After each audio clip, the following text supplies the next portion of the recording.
G'day everyone, it's Daz. I'm here today to review my SMLE MK III from Lithgow. I really love this rifle.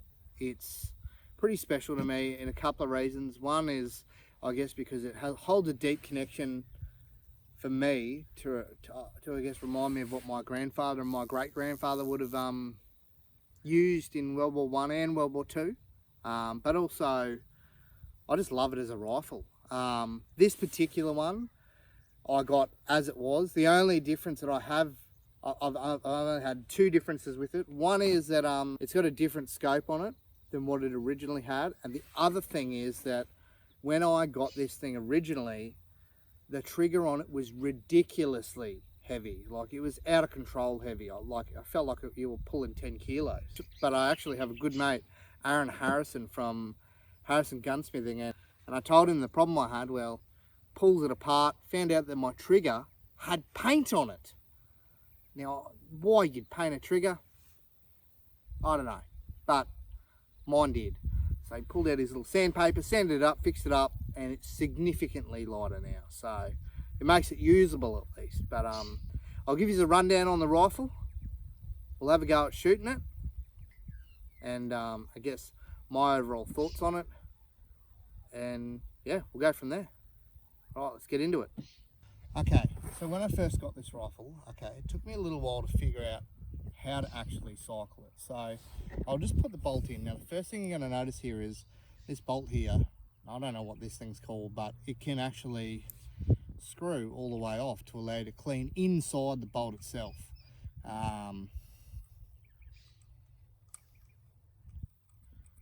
Just like that, and there's your firing pin in there. So yeah, so I had figured that much out, but the issue that I was having was how to actually cock it, if you'd say. So the first thing you're going to do is you're going to put it in here like this. All right, now this little tab here clicks over like that. All right, now because I'm so used to the Hauer and the Ruger American, it's just I couldn't figure out how to cock it. Yeah, so this is what's called a cock on close. So if you notice here, I'll try and keep my thumb out of the way. When I close that there, it actually stays back. So it's got like a spring-loaded mechanism. So you actually have to push it forward and push it down, and that allows you to be able to cock it. So it took me a little while to figure that out. I had to Google it and whatnot. And honestly, it was the same with the magazine. So I've got the magazine, same thing. Used to the Hauer, you can just put it in there and it goes in. This one, you literally have to put it in and give it a nice little whack, and she's in there, and then you're ready to go. So, from what I can tell, and in my opinion, they built these to be used. You're not going to be running around with two fingers going like this. You're going to be, pumping them out as quick as you can if you're in a war situation. But yeah, so it took me a little while to figure that out, but overall though, yeah, once I got it going, I love it. Now, a lot of people, even with the trigger, the trigger pull, it's a lot better now than it was, thanks to Aaron. So you got a little bit of take up there, if you can see that, and then see how that close there. That's where the cock on close comes in. Okay, so that's how that works. For today, we're going to be using Remington Core Lock soft points that I've got. I'll show you how to load it into the magazine, and then we'll actually take some shots and I'll show you how it performs. So to release your magazine, you're going to press in here like this and pull down. All right, that lets it out. Now, I'll just show you how the magazine itself actually loads. So when I first got these, same thing. It was generally pretty easy to put in. Look at the size of that. That's slinging some lead. These are 180 grain Core Lock soft points, and when you're putting them in, I always put the first one in like that. After that, you can literally just throw them in there, just like that. Nice and easy, but everything's very metallic-y sounding, and like I said, in my opinion, it's almost like it was built to be used and it was built to last. 9, 10, and that's it. So she's full up there. And then same thing, put it in there, you just put it in, cock it, So we'll actually set up a few targets, a few gongs, have some shots, and show how she goes.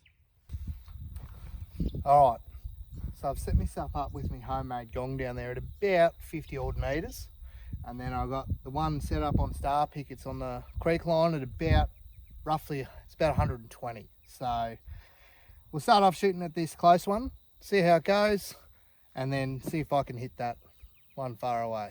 Anyway, without further ado, let's get into it.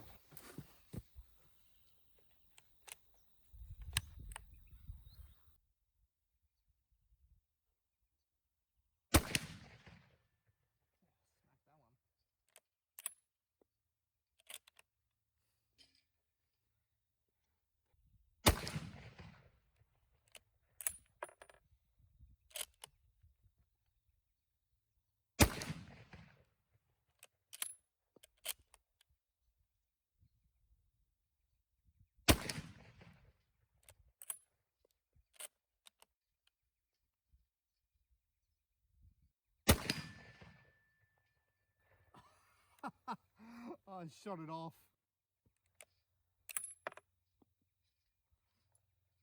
Beauty.